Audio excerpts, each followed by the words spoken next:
Hi friends, എൻ്റെ പുതിയ video ആണ്. എൻ്റെ ചെറിയ പൂന്തോട്ടം കാണിക്കുക. കണ്ണാടി ചെടിയായിരുന്നു. പ്രത്യേകിച്ച് പൂവൊന്നും ഇതിനകത്ത് കിട്ടത്തില്ല. കാണാൻ നല്ല ചന്തമാണ്. ഇത് മറ്റൊരു തരം കണ്ണാടി ചെടിയാണ്. ഇതിനകത്ത് ഇങ്ങനെ കമ്പ് പോലെ പൂക്കൾ വരും. ഇത് വളർന്നു കഴിഞ്ഞാൽ ഇതിങ്ങനെ വെട്ടണം, എന്നാലേ വീണ്ടും ഉണ്ടായി വരത്തുള്ളൂ. ഞങ്ങളുടെ വീട്ടിലൊരു പൂവാണ്. പൂ കാണാൻ രസമില്ലേ?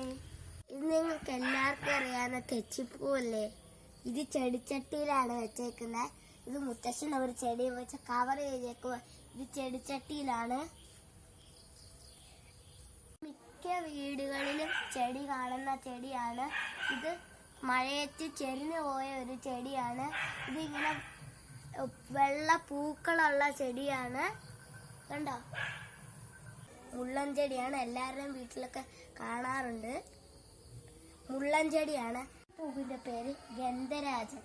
നല്ല മണമുള്ള പൂവാ. ഈ വീടിന്റെ ഫ്രണ്ടിന്റെ നടുക്കാണ് ഈ തണല് കിട്ടുന്ന മരം നിൽക്കുന്നത്. ഞാൻ പറഞ്ഞു ഗന്ധരാജൻ. ഗന്ധരാജൻ മണക്കുമ്പോൾ നല്ല മണമായിരിക്കും. ഒരു കുഴപ്പമേ ഉള്ളൂ, ഫുള്ള് കട്ടുറുമ്പാണ്. ഇത് പണ്ട് തൊട്ടേ ഉള്ള ചെത്തിപ്പൂവാണ്.